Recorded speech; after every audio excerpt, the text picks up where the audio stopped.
what they teach in schools is that an ahupua'a is a land division that stretches from the top of the mountains, incorporates and includes our kula lands, our flatlands, extends to the beach and then out and inclusive of the reef.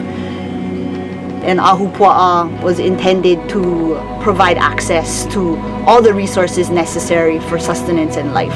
But I think more importantly, what an ahupua'a is and what we need to try and reestablish are those connections, which allows for all of those other things to fall into place. So reestablishing, the connection between mauka and makai, knowing who's upstream of you so that you have that level of accountability necessary to be able to grow your crops and feed your community.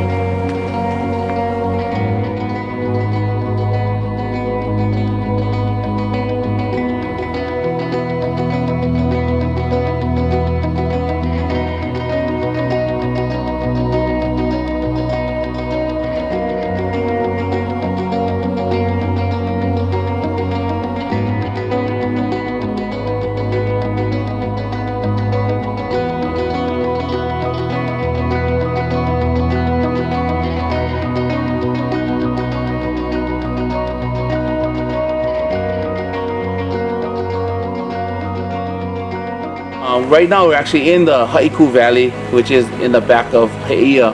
This is where the water gets caught. There's a spring that kind of bubbles up from this area and feeds the stream. Papahana Kuaola's mission is it's an awesome mission, but it's very big, which at times can be challenging. But the mission itself is about restoration and sustainability through traditional Hawaiian knowledge that honors the connection between Kanaka, Aina, and Akua. Kanaka being man, Aina being land, and Akua being that higher power, the spirit. We don't talk about resource management or stewardship. We actually look at it as source kinship, that we are families with the land. We try to develop our familiar relationship with the source. We look at data in all kinds of ways, and we look at all kinds of different things as data. We don't only look at numbers, we look at songs, we look at chants, we look at histories, we look at mo'olelo to tell us and share something about the space and how we should react and how we should act in the space. We take out thousands of invasive species, we restore the taro patches, we restore the stream, we replant thousands of native plants, and it looks pretty beautiful. And that is a success, and it's something to be very proud of. I think the biggest success is starting to see the development now of people engaging in that space in a way that is honorific and restorative, not only to the land but to themselves. We talk a lot about in our division about restoring land with the people that need the most restoration work themselves. Heal the land by healing yourself. This stream system is probably one of the more cleaner stream systems around in the state, and we have areas and springs that we actually can drink from. So the scary thing is, what if that changed during my lifetime? That I let that go? That's a burden. That's a sense of responsibility. It's a kuleana to try and maintain and improve the ability to access clean water. Like if something happens, we have clean water to drink. And at Papahana Kuaola, there is a waiahu, or a water pool, that we identify as kind of like the headwaters of our program, a ha'akolea. Within mo'olelo or myth, that pool is actually identified as a place where one of our goddesses, Kamehameha, would go to wash her limu and crab. Even the spring waters, the story goes that Kane and Kanaloa provided those springs, and they left those springs for us after they drank their ava, so that the people could utilize the fresh water to cultivate new food, to use to drink, to sustain their community. If things are good enough for our gods, we have the responsibility to maintain it at that level, because then we know it's good enough for us.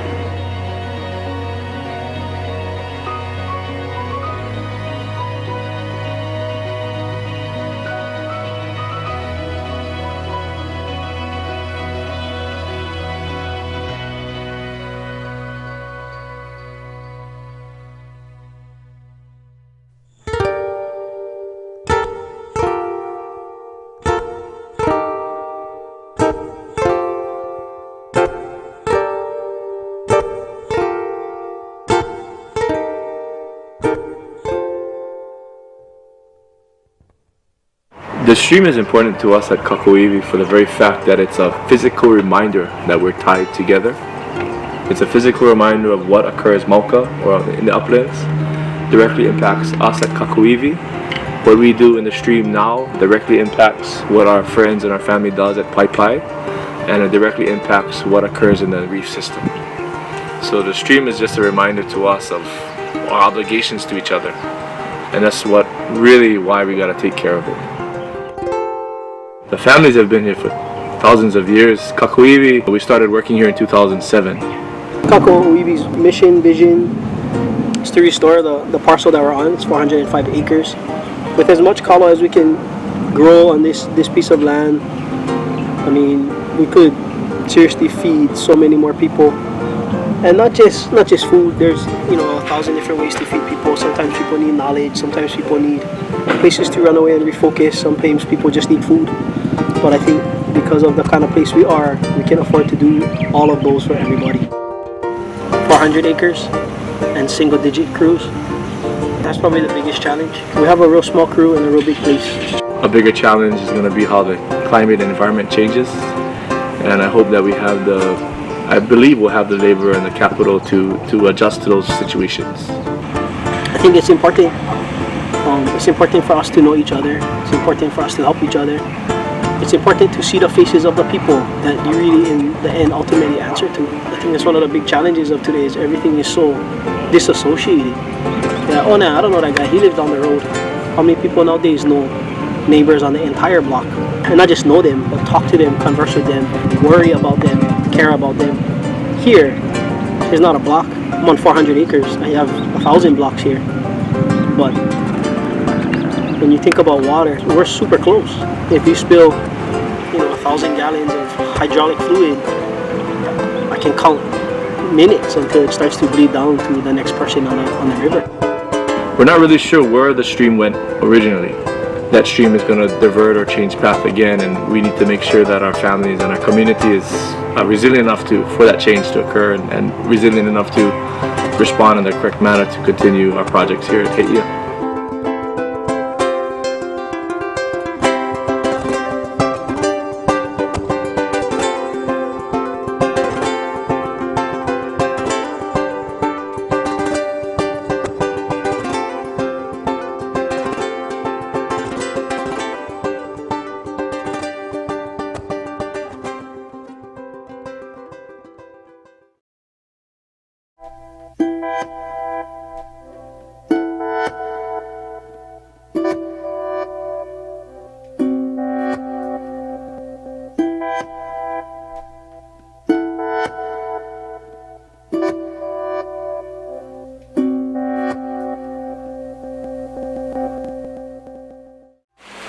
Paepae was founded in 2001.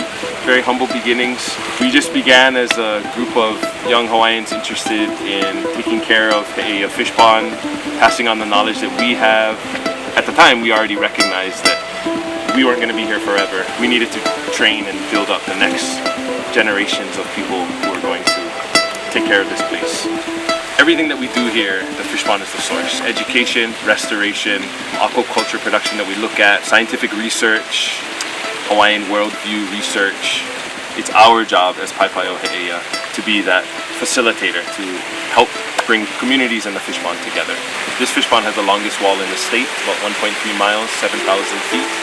So far, to this date, we've been able to completely restore, which means remove entirely the mangrove and rebuild the walls on both sides, half of the fish pond wall. We service approximately 7,000 people per year, and that's preschool to kupuna age. So we feel like this is success that we're able to bring that many people through here and have their lives be touched by the pond. We know that there are hundreds of thousands surviving here, hundreds of thousands of Hawaiians surviving here sustainably for many, many, many generations, hundreds and hundreds of years, if not thousands. So we know that it's possible. We know that they did it. It's amazing that we're having to look so far into the past to find answers for our future now. We have a different way of living than our kupuna did, but we're doing the best with what we can, with what we have now. The great works that have been done here at the fish pond have been facilitated by our staff, but really have been done by our community, by many, many hands. And that's what you need to have a healthy ahupua'a. And a fish pond is a direct reflection of a healthy ahupua'a. So that's what we're hoping for.